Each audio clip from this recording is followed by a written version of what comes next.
Welcome to Facts TV News, where everything is true. Leave now. Flood-affected residents of Western Park in Clarendon being advised to evacuate the area immediately.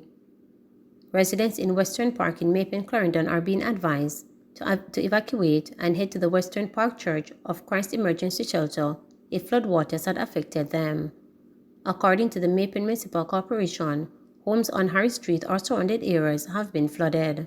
The residents just need to watch, look out, and if the water is rising, they just need to move to higher ground. That's what they need to do. Because with the level of rainfall that we're getting and the intensity of the rains when it does come, it's going to cause more flooding, especially in the low-lying areas. And we do have some areas where the drains are overflowing because they just cannot carry the volume of water. So I just like to warn the citizens in the parish of Clarendon to be very careful and protect themselves.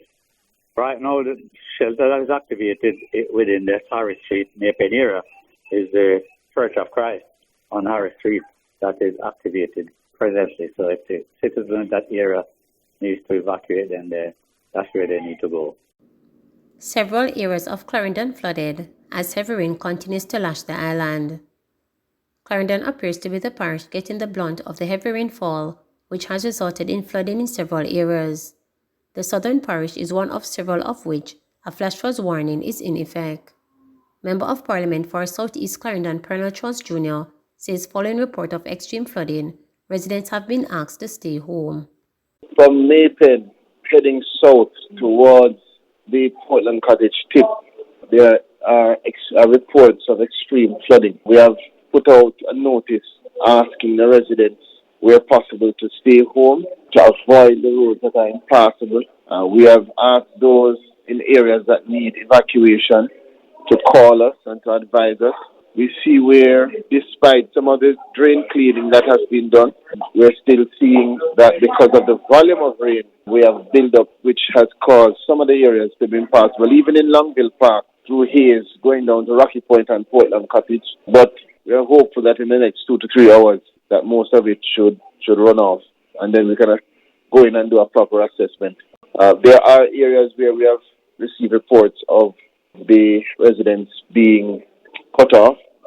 We're hearing of some roads that have been damaged and split, but I'm yet to get the specific, or at least to get the actual pictures. So we're waiting to get that information and we'll talk to NAA, and once the rain subsides, we will be there with an urgency. Meanwhile, Member of Parliament for North Central Clarendon, Robert Morgan, has indicated that the main road leading to his constituency is flooded. He urged persons not to seek to enter woods. And as heavy rainfall continues to impact the island, the National Works Agency NAA is reporting that several roadways across the island has been impacted by flooding and landslides. Most of the impact roadways are in the parish of Clarendon. Manager of Communications and Customer Services for the NAA, Stephen Shaw, said residents should be cautious when traversing areas such as Inner Town, Mapen, and Plenance. So we are getting reports mainly from the parish of Clarendon about flooding and landslides impacting corridors. So places like Inner Town, Mapen, the Pennant area, Cupis, these areas are being impacted by either flooding or landslides, and so we want to advise persons at this time to exercise extreme caution in going through the parish of Clarendon or certain sections. Usually when we have the northern side being impacted and we're getting these reports, and coupled with the fact that the Rio Minno is in spate, you have to look at the southern side of the parish where the Rio Minno ends up into the sea.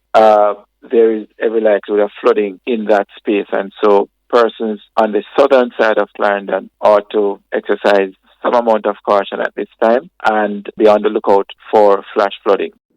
ODPEM, Emergency Response Systems, on high alert. Director General of the Office of Disaster Preparedness and Emergency Management, ODPEM, Richard Thompson, says their emergency systems remain on high alert as the outer bands of Hurricane Ian continue to affect Jamaica. The system will remain unactivated and the parishes are actually at heightened sense of alert. This morning there was one report so far of flooding out in FM, woods in Mayfield. But St. Catherine is having extensive rainfall at the moment. So it's to ensure that the system still remain on high alert given that the remnant and for us on this side it means that it is trailing so more often. Due to forecasts at the Meteorological Service, Gail Morris says they're expecting some gradual improvement in the weather by Tuesday afternoon. It's expected to continue moving in a west-northwesterly regime. It's going to continue moving across the Western Caribbean, and it should be out of our area sometime on Tuesday. So for the island, we're expecting cloudy conditions with periods of showers and thunderstorms to continue, especially across southern and northeastern parishes today. And you expect that by tomorrow at about what time you'll be able to lift? Well, in the afternoon, sometime in the afternoon, we're expecting some gradual improvement in the weather. On a typical day, we would see rainfall up to about 5 millimeters or up to 15. 20 would be probably the highest. This is quite twice as much that we are expecting, and we have seen before, which is yesterday into today. Majority of island schools resort to online learning due to lashing rain. The majority of the island schools have opted to revert to online lessons due to the rain impact in the island. The Education Ministry had cautioned schools to only open for face-to-face classes on Monday, where conditions were safe to do so. The ministry said this was based on situational update from the Office of Disaster Preparedness and Emergency Management (ODPEM) and the Meteorological Office. Reports are that schools in Clarendon, Manchester and Trelawney are among those who have decided to do remote learning for Monday. Acting principal for the Troy High School in Trelawney, Ali Chambers Campbell, said an online platform was created for students recently. She said going forward, this will also aid the issue that has been plaguing some of the students who have to risk their lives in crossing the damaged Troy Bridge. Some of our students would have transferred to other schools in St. Elizabeth and Manchester. There are 5 students who have remained with us. For these students, they take the risk each day to come across the slabs placed there by the community. So they walk across flowing waters just so they may access their education. So we are closed physically for today, and we are actioning the creation of our online classroom. It's a new academic year, and so we're putting the framework together to be ready to accommodate our students online, should there be any further disruptions to our ability to get to school in the physical space. Jamaica reports 14th monkeypox case. Jamaica has reported another case of the monkeypox virus. This has pushed the national tally to 14. The patient is from Kingston and St. Andrew. 3 persons have also recovered from the virus. According to the Ministry of Health, 13 males have been confirmed as having the virus. Schoolboy football matches postponed.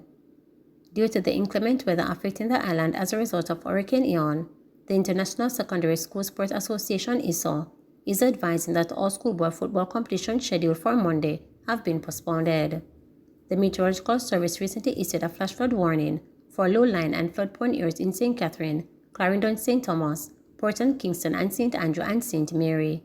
Subsequently, it had announced that the Manning Cup matching between Spanish Town High and Jonathan Grant High and St. Mary College versus Cedar Grove High School have been called off. Both matches were scheduled for 3:30 p.m.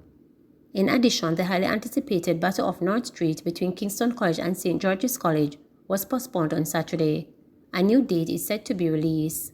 In the interim, it is cited that the weather conditions are being monitored and that the organization will provide updates for the 28th Manning and the Costa Cup matches slated for Tuesday, September 26. Fire in the relic building got St. Mary businesses. 4 businesses have been destroyed by a fire that began in a derelict building and spread throughout a plaza in Richmond, St. Mary on Sunday evening. Stores that sold computers, cologne, haberdashery, and clothing were gutted by the blaze. Deacon Kong, owner of Kong's Auto Supplies in Richmond, says he is grateful for the quick assistance of residents who joined 16 members of the St. Mary Fire Department and helped contain the fire before it damaged more than the roof of his business place. He told reporters on Sunday that this was not the first time that there have been a fire at the location. Kong also said that the building has been abandoned for at least a decade. The whole of this block was damaged. It was fire burned in 40s, the whole block, he said. The derelict building should have been demolished by their owner, but they were allowed to stay there. He also noted that history almost repeated itself because the authorities failed to listen to his appeal to demolish the old, pest-plagued building where the fire began. There were rats infested and so forth. Last year, I went to the parish council and I begged them to have the owner demolish the building because they were old and rat infested and it was like a firebomb.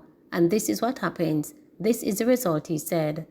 A fire started somewhere up the road and it spread all the way here, caught the fire in no time at all, he added. Please remember to subscribe, like, share, and click the notification bell.